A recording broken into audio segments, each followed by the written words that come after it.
वो फोटोसिंथेसिस होती है, वो कहाँ पर होती है? पत्तों में। यहाँ पर फोटोसिंथेसिस होती है। अब फोटोसिंथेसिस के लिए 2 चीज़ें चाहिए। कौन-कौन सी? एक वाटर और एक कार्बन डाइऑक्साइड और लाइट। अब कार्बन डाइऑक्साइड तो वो हवा से ले लेंगे, वाटर उन्हें किधर से चाहिए? ज़मीन से। अब ज़मीन के अंदर जो पानी है, ये पत्तों तक कैसे पहुँचेगा? और पत्तों के अंदर जो खुराक बन जाएगी, वो वापस तमाम बॉडी पार्ट्स में कैसे पहुँचेगी? This is transport in plants. आपने 2 चीज़ें ही समझ ली।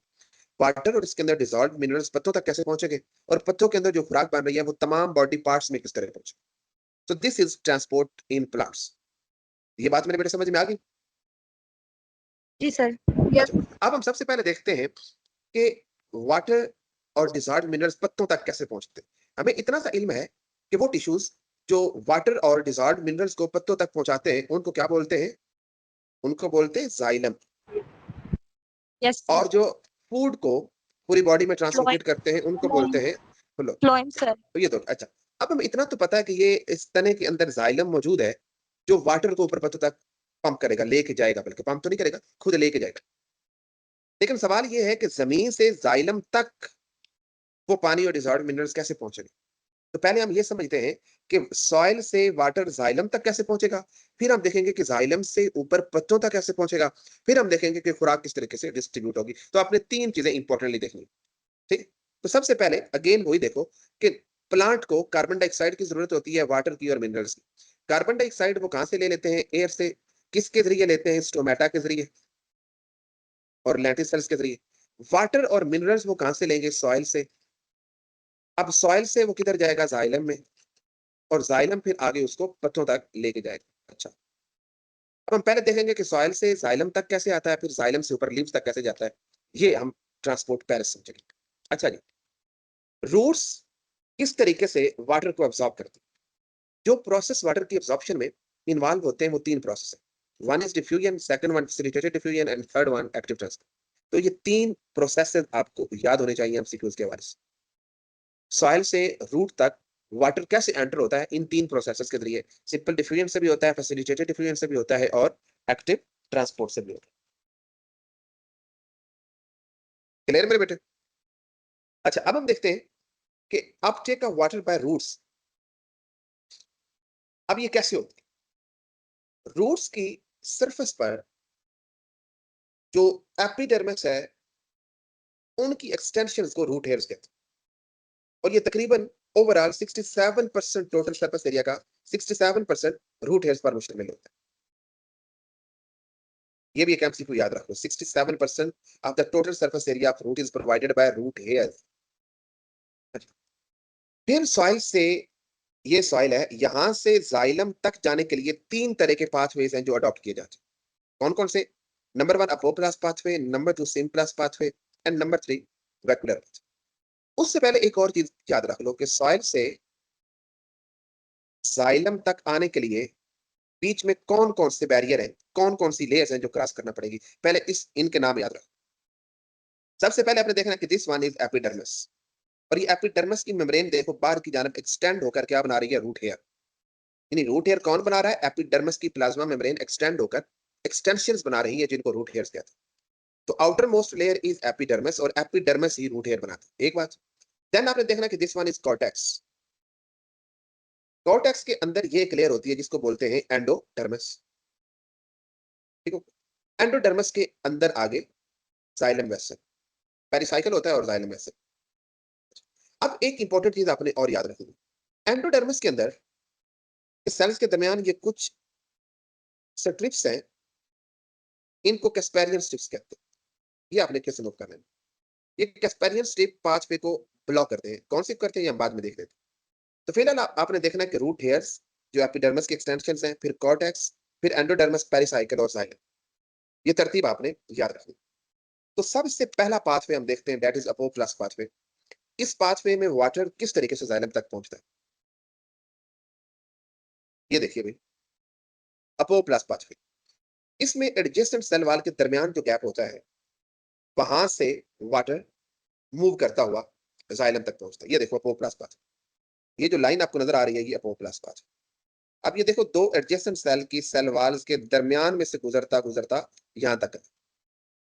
तो ये सेल के अंदर दाखिल नहीं होता, बल्कि सेल्स के दरमियान में सेल वॉल्स के एडजेसेंट सेल वॉल्स के दरमियान में से गुजरता गुजरता एंडोडर्मिस तक पहुंचे।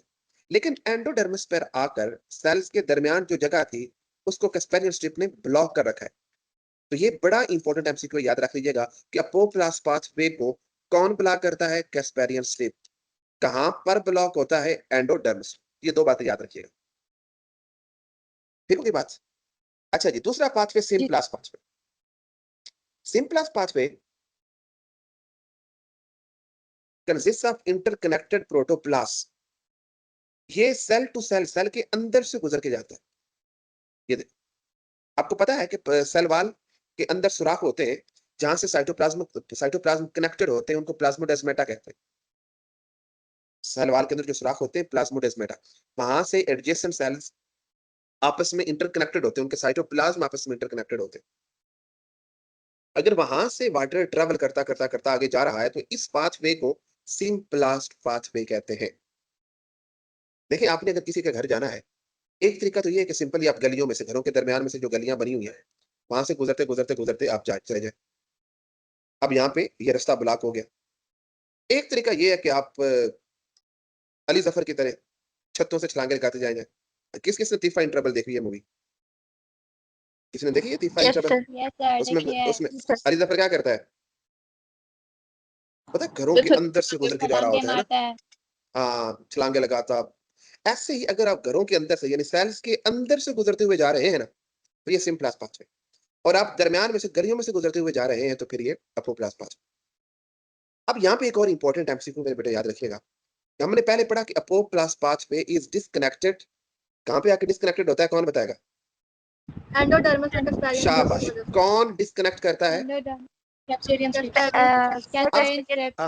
अब वो यहाँ पे एक और एमसीक्यू पूछ लेते हैं कि एंडोडर्मिस पे आके अपोप्लास्ट पाथवे जाइलम तक पहुंचने के लिए फिर कौन सा पाथवे अडॉप्ट करता है? तो यहाँ सिम्प्लास्ट पे अगर देखो, पाथवे। यहाँ पे अगेन ये दूसरा सिम्प्लास्ट पाथवे अडॉप्ट कर रहा है। हाँ, तो याद रखिएगा कि अपोप्लास्ट पाथवे एंडोडर्मिस पे पहुंच के अगेन सिम्प्लास्ट पाथवे अडॉप्ट कर लेते हैं। तो ये भी एक एमसीक्यू कि अपोप्लास्ट पाथवे एंडोडर्मिस को क्रॉस करने के लिए कौन सा पाथवे अडॉप्ट करता है? तो आपने कहना सिम्प्लास्ट पाथवे। ये बात मेरे बेटे समझ में आ गई? जी सर। जी सर। गुड, जिंदाबाद। देन थर्ड, ये लीस्ट इंपॉर्टेंट पाथवे है and this is vacuolar pathway. आपको पता है प्लांट के अंदर एक लार्ज सेंट्रल वैक्यूल होता है। जी सर, जिसमें उसका वेस्ट स्टोर होता है। क्या? और उस वैक्यूल की मेम्ब्रेन होती है। उस वैक्यूल की मेम्ब्रेन को क्या बोलते हैं? ये टोनोप्लास्ट।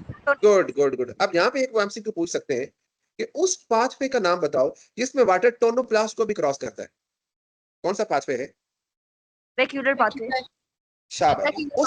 उस पाथवे का नाम बताओ जिसमें सिर्फ प्लाज्मा मेम्ब्रेन को क्रॉस करता है।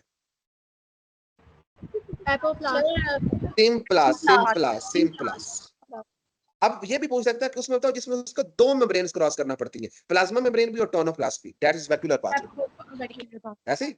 अब ये देखो, इस डायग्राम में उन्होंने तीनों पाथवे शो किए हुए, अगर आपको नजर आ रहा है। पहला पाथवे ये अपोप्लास्ट पाथवे। ये देखो, एडजेसेंट सेल वॉल के दरमियान में से गुजरता गुजरता एंडोडर्मिस पे आके ब्लॉक हुआ, यहां से फिर ये ऐसे गुजरता गुजरता पेरिसाइकिल और जाइलम तक पहुंचा। ठीक है। दूसरा पाथवे देखो, सिम्प्लास्ट पाथवे।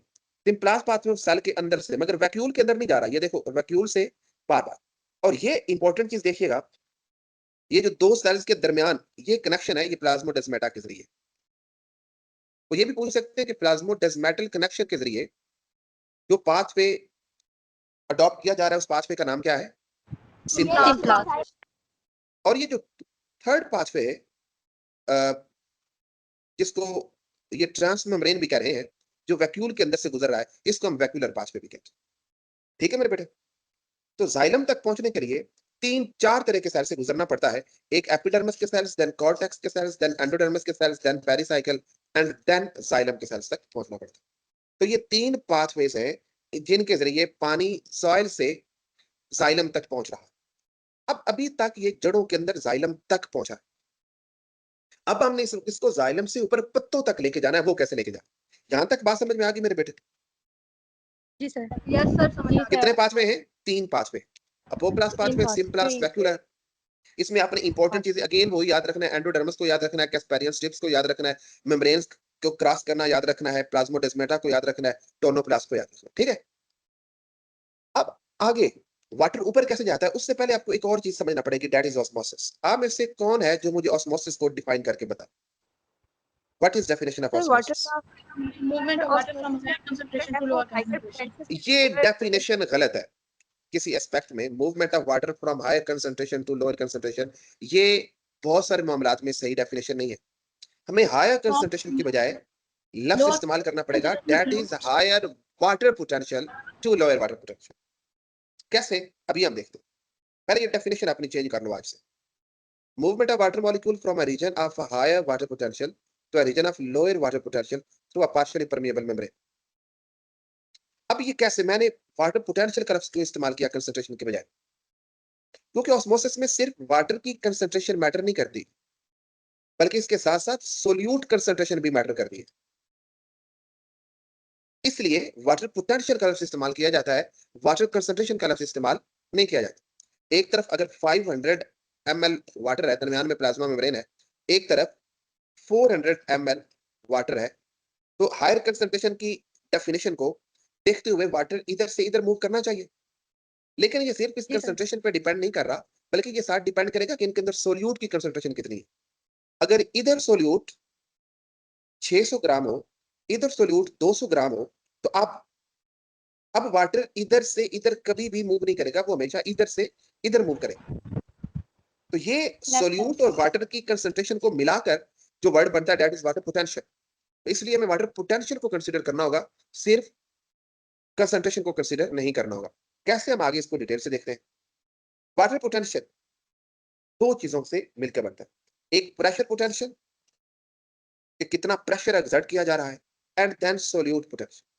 अब एक चीज इंपॉर्टेंट याद रखिएगा मेरे बेटे, सोल्यूट पोटेंशियल इसको ऑस्मोटिक पोटेंशियल भी कहते हैं। एक और वर्ड याद रखिए, यहाँ पे जो इंपॉर्टेंट चीज आपने याद रखनी है कि solute potential is always taken as negative. Solute potential हमेशा नेगेटिव लिया जाता है।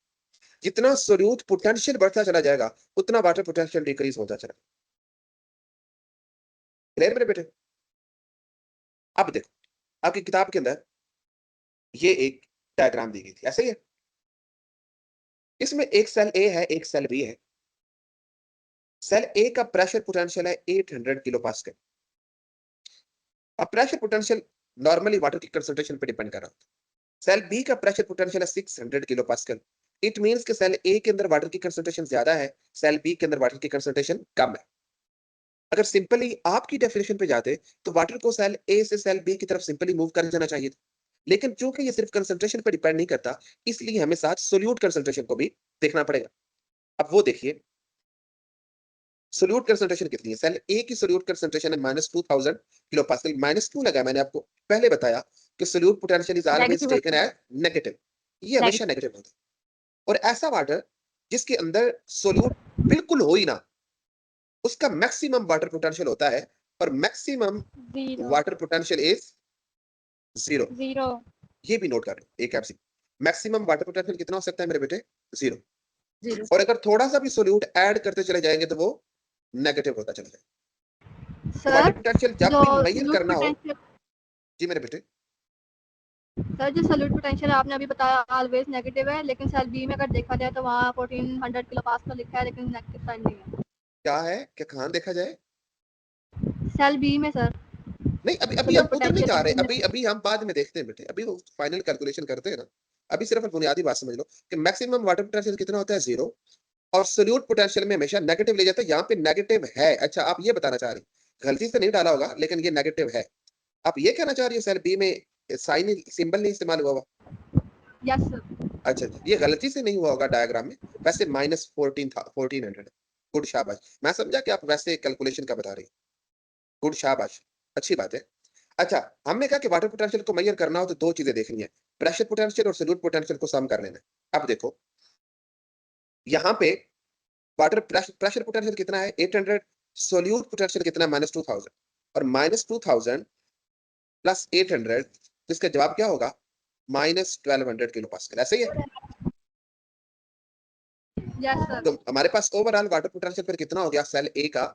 -1200 किलो पास्कल। अब हम सेल बी को देखते हैं। सेल बी में प्रेशर पोटेंशियल है 600 किलो पास्कल, सोल्यूट पोटेंशियल है -1400 किलो पास्कल। तो -1400 प्लस 600, ये कितना बनेगा -800 किलो पास्कल। तो आप मुझे बताओ कि वाटर पोटेंशियल ज्यादा किसका है, -800 ज्यादा है या -1200 ज्यादा है?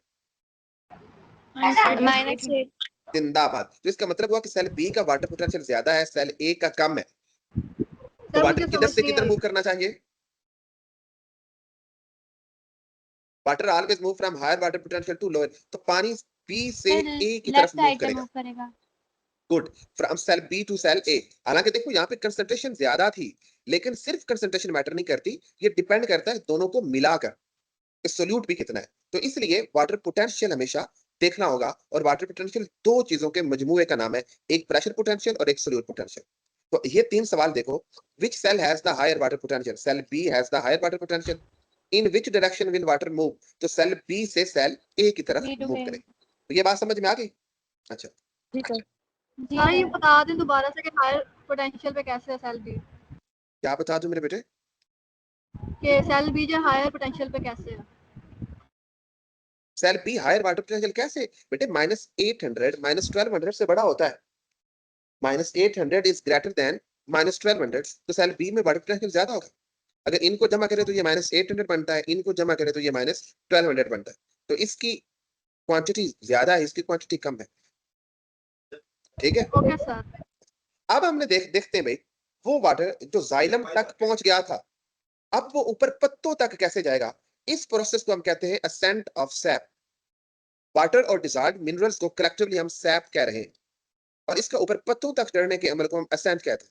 दो वर्ड आपने याद रखने, एक डिसेंट, ये होता है ऊपर से नीचे की समत आना, और एक होता है असेंट, नीचे से ऊपर की समत आना।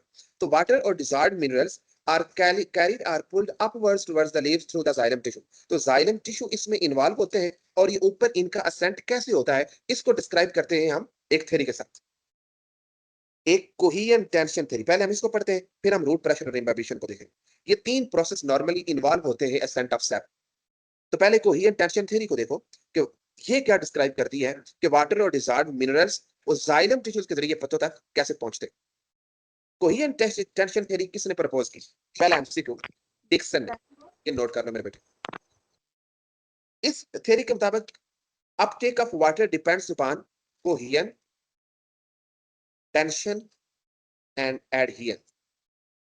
और इसके लिए जो मेन फोर्स इस्तेमाल होती है, जो पुलिंग फोर्स इस्तेमाल होती है, जो वाटर को ऊपर की तरफ पुल करती है, दैट इज ट्रांसपायरेशन।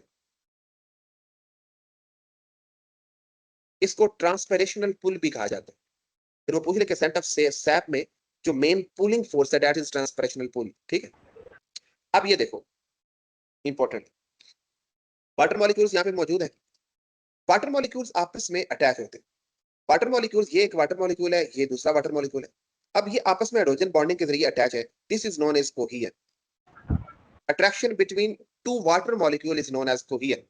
एक जैसे मॉलिक्यूल्स के दरमियान जो अट्रैक्शन होती है, दैट इज कोहेरेंट।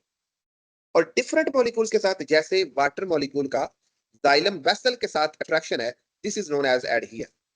तो वाटर मॉलिक्यूल जाइलम वेसल के साथ भी अटैच है, और ये आपस में एक दूसरे के साथ भी अटैच है हाइड्रोजन बॉन्डिंग के जरिए। ठीक है, तो याद रखो, adherence occurs when water molecules are attracted to the walls of the vessel element, and cohesion occurs when water molecules are attracted to each other. ये बात समझ में आ गई मेरे बेटे? अच्छा, उसके बाद आपने देखना टेंशन। टेंशन क्या होती है? जिस तरीके से ये सारे वाटर मॉलिक्यूल्स आपस में जुड़े हुए हैं, जब ये वाला मॉलिक्यूल यहां से ट्रांसपायर होगा, तो अपने पिछले वाले को साथ ऊपर खींचेगा, वो बाकियों को ऊपर खींचेगा। तो इस तरह सरफेस पर एक तनाव क्रिएट होगा, उसको हम सरफेस टेंशन कहते हैं। आप इसी तरीके से यूं समझे कि ये आपके पास एक टैंक है, इसके अंदर ये वाटर भरा हुआ है, it is filled with water. अब यहां से इसकी सरफेस से ये वाटर मॉलिक्यूल इवेपोरेट हुआ। जब ये चूंकि कोहेरेंस के जरिए आपस में ये जुड़े हुए हैं हाइड्रोजन बॉन्डिंग से, तो जब एक वाटर मॉलिक्यूल ऊपर जाएगा तो वो बाकियों को भी अपने साथ खींचेगा। इस तरीके से सरफेस पर एक तनाव क्रिएट होगा। This is known as surface tension. ठीक है, तो अब यहाँ पे जो ट्रांसपेरेशन होती है, जी मेरे बेटे, सरफेस टेंशन को रिपीट करें। ये देखो मेरे बेटे, मैं बता रहा हूं कि ये एक आपके पास कंटेनर है या कोई भी चीज है, ताकि स्ट्रॉ है, इसकी सरफेस से जब वाटर मॉलिक्यूल्स इवेपोरेट होंगे तो बाकियों को भी अपने साथ खींचेगा, क्योंकि ये वाटर मॉलिक्यूल्स आपस में हाइड्रोजन बांधने के जरिए जुड़े हुए हैं। दे आर कोई देखो ना, जैसे ये देखो मेरे बेटे, ये एक वाटर मॉलिक्यूल है, ये दूसरे वाटर मॉलिक्यूल्स के साथ हाइड्रोजन बांडिंग के जरिए जुड़ा हुआ है। जब ये वाला वाटर मॉलिक्यूल ऊपर को इवेपोरेट होगा तो ये इसको अपनी समत खींचेगा ना साथ। तो इस तरीके से सरफेस पर जितने भी मॉलिक्यूल्स होंगे वहां पर एक तनाव होगा, that is known as surface tension. Clear मेरे बेटे? Okay sir. जैसे आप अगर स्ट्रा के जरिए कोई चीज पी रहे हो तो आपने स्ट्रा के जरिए यहां से मॉलिक्यूल्स को ऊपर की समत खींचा, आपने सक किया और ऊपर की समत खींचा। जब ये वाला मॉलिक्यूल ऊपर की समत खींचा तो ये अपने साथ बाकियों को भी खींच रहा है। आप देखते हैं कि जब आप स्ट्रा के जरिए को पी रहे हो तो ये एक कंटिन्यूअस कॉलम बनता है, इसके अंदर कहीं पे भी गैप नहीं होता, एक कंटिन्यूअस कॉलम होता है। ये कंटिन्यूअस कॉलम किस तरीके से डेवलप हुआ? क्योंकि वो सारे मॉलिक्यूल्स आपस में जुड़े हुए थे, आपस में उनके दरमियान कोहेजन थी, जिसकी वजह से एक कंटिन्यूअस स्ट्रॉन्ग कॉलम बना। जी अरे सर। मेरे बेटे, अच्छा, अब इसमें जो मेन फोर्स ट्रांसपैरेशनल पुल इस्तेमाल हो रहा है ये बड़ी इंपॉर्टेंट है। ओके। ये देखो, ये जाइलम था, हम कहते हैं जी ये जाइलम है, कुछ वाटर के मॉलिक्यूल्स यहां हैं, अब कुछ वाटर के मॉलिक्यूल्स यहां से सर आपकी पत्तों आवाज से बहुत कट रही है। ट्रांसपायर हो रहे हैं। जब ये ऊपर की सम ट्रांसपायर होंगे तो ये पिछले वालों को साथ खींचेंगे, ये पिछले वालों को खींचेंगे, ये उससे पिछले वालों को, ये उससे पिछले वालों आवाज को। कट रही है। इस तरीके से ये जो उससे पिछले वालों को खींचेंगे तो ये एक कंटिन्यूअस कॉलम बन जाएगा और इस तरीके से उसको ऊपर की सम खींचता चला जाएगा। याद रखिएगा कि जितना भी पानी ऊपर जा रहा है इसमें सिर्फ 1% फोटोसिंथेसिस में इस्तेमाल हो रहा है, 99% पानी ट्रांसपिरेशन में ऊपर चला जाता है। यानी जितना भी जड़ों से पानी पत्तों तक जा रहा है ना, उसमें फोटोसिंथेसिस में कितना इस्तेमाल हो रहा है? सिर्फ 1%। 99% वो वाटर किधर जा रहा है? ट्रांसपिरेशन के जरिए इवेपोरेट हो रहा है। तो ये पानी का ज़्यादा समझा जाता है। इसलिए मेरे बेटे ट्रांसपिरेशन को नेसेसरी ईवल कहा जाता है। ये है तो बुरी बात, इतना पानी ज़ाय होता है, लेकिन ये बुराई ज़रूरी है। अगर ये बुराई ना हो तो पानी को हम ऊपर खींच ही ना सके, because the main pulling force is transpirational pull, और ये पुल तब भी क्रिएट होगा जब ट्रांसपिरेशन होगी। That's why transpiration is known as necessary evil. ये बात समझ में आ गई मेरे बेटे? जी सर। गुड, शाबाश, अच्छा। उसके बाद रूट प्रेशर देखिए, ये बड़ी इंपॉर्टेंट बात है, रूट प्रेशर। अब ये देखो रूट प्रेशर कैसे एक्सर्ट होता है। ये रूट सेल्स हैं। अब बात बड़ी तवज्जो के साथ समझिएगा। वाटर पोटेंशियल याद है ना? अच्छा, यहां पर ये वाटर लेवल है जी, ठीक है। अब मैं कहता हूं कि इधर अंदर वाटर है, इनके अंदर भी, और बाहर सॉइल के अंदर भी वाटर है, ठीक? दोनों में फिलहाल वाटर पोटेंशियल सेम है, वाटर किसी समुद्र में भी मूव नहीं कर। अब ये रूट के सेल्स क्या करते हैं? They secrete salt in root. Xylem के अंदर ये साल्ट को सिक्रीट करते हैं। किसको सिक्रीट करते हैं? बोलो मेरे बेटे। Root cells sir salt salt create करते हैं। साल्ट साल्ट को सिक्रीट करते हैं। अच्छा, जब रूट के अंदर साल्ट की कंसंट्रेशन ज्यादा होगी, तो आप बताओ मुझे वाटर पोटेंशियल कम होगा या ज्यादा होगा? कम होगा। कम सर खूब, वाटर शाबाश पोटेंशियल कम शाबाश होगा। शाबाश। जब साल्ट की कंसंट्रेशन ज्यादा होगी मेरे बेटे तो रूट के अंदर वाटर पोटेंशियल कम हो रहा है। जब रूट के अंदर वाटर पोटेंशियल कम है और सॉइल के अंदर वाटर पोटेंशियल ज्यादा है तो पानी किधर मूव करेगा? रूट्स की तरफ लो पोटेंशियल। सर रूट्स की तरफ। सॉइल से रूट की तरफ मूव करेगा, from higher water potential to lower water potential. तो जब सॉइल से वाटर रूट्स के अंदर मूव करेगा तो रूट के अंदर जो पहले वाला पानी होगा वो उसको किधर खींचे धकेलेंगे? ऊपर की सम धकेलेंगे ना पहले वाले पानी को। तो जब पहले वाले पानी को ऊपर की सम धकेलेंगे उसके ऊपर एक प्रेशर एक्सर्ट होगा, that is known as root pressure. उसे क्या बोलते हैं? Root pressure. ये बात समझ में आई या नहीं आई? ट्रांसपरेशनल पुल। जी मेरे बेटे, मैं अगेन इसको दोहरा रहा हूं, कि रूट सेल्स पहले क्या करते हैं, साल्ट को सिक्रीट करते हैं, जिसके नतीजे में वाटर पोटेंशियल कम हो जाता है। सॉइल के अंदर वाटर पोटेंशियल ज्यादा होता है, तो वाटर हायर वाटर पोटेंशियल से लोअर वाटर पोटेंशियल की तरफ मूव करता है। जब अंदर मूव करता है, पहले से मौजूद पानी को ऊपर की समत पुश करता है, उसके ऊपर प्रेशर एक्सर्ट करता है। That pressure is known as root pressure. ये बात समझ आई है या नहीं आई मेरे बेटे?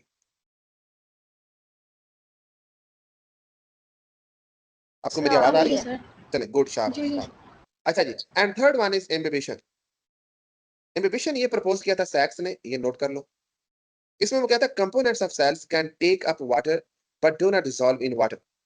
सेल की सेल वॉल के component, particularly cellulose, pectin and lignin, ये वाटर को टेक अप करते हैं और इस प्रोसेस को इम्बाइबिशन कहते हैं। इम्बाइब वैसे कहते हैं चूसने के अमल को।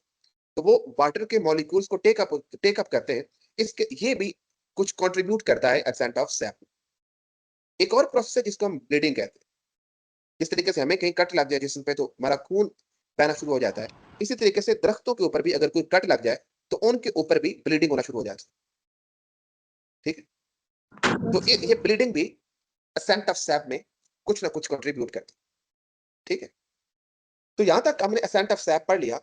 इसमें कौन कौन सी चीजें इंपॉर्टेंट है वो भी देख ली। मिसाल के तौर पर कोहेरेंट टेंशन थ्योरी को देख लिया, रूट प्रेशर को देख लिया, ट्रांसपरेशनल पुल को देख लिया, इम्बाइबिशन को देख लिया। तो इस तरीके से अल्टीमेटली वाटर पत्तों तक पहुंचा और पत्तों ने वाटर और कार्बन डाइऑक्साइड को मिलाकर ग्लूकोज बना दी। अब ग्लूकोज से किस तरीके से स्टार्च बनेगा या सुक्रोज बनेगी और वो सर? किस तरीके से पूरी बॉडी में डिस्ट्रीब्यूट होगी, ये इंशाल्लाह हम कल वाले लेक्चर में देखेंगे। जी मेरे बेटे, सर ब्लीडिंग के दो फैक्टर्स थे वो तो दिखा दें। क्या दिखा दूं? सर ब्लीडिंग के दो फैक्टर्स थे ना, वो बता ये दें। देखें, हाइड्रोस्टैटिक प्रेशर और रूट प्रेशर। और सर लास्ट स्लाइड एम्बिबिशन नहीं वाली नहीं, भी शो करवा दें। ये पढ़ना है भाई, ये हम कल वाले लेक्चर में पढ़ेंगे बेटे। इसे नो सर वो कह रही है इम्बिबिशन वाली। ये ले बेटा, ये ले। ओके सर हो गया। ट्रांसपरेशन पुल रिवाइज करवा दें। ट्रांसपरेशनल पुल में मैं बता रहा था कि यहाँ से अगर वाटर मॉलिक्यूल ये वाला ट्रांसपायर होता है, तो ये चूंकि ये जैसे ये मॉलिक्यूल इसके साथ जुड़ा हुआ है, तो ये अपने इस वाले मॉलिक्यूल को भी साथ खींचेगा, ये इस वाले को साथ खींचेगा, ये अपने से पीछे वाले को साथ खींचेगा, ये उससे पीछे वाले को खींचेगा। तो इस तरीके से ये पूरी जो पुलिंग फोर्स है, this is known as transpirational पुल। ठीक है, यस सर। सर इसे पोटेंशियल कहते हैं।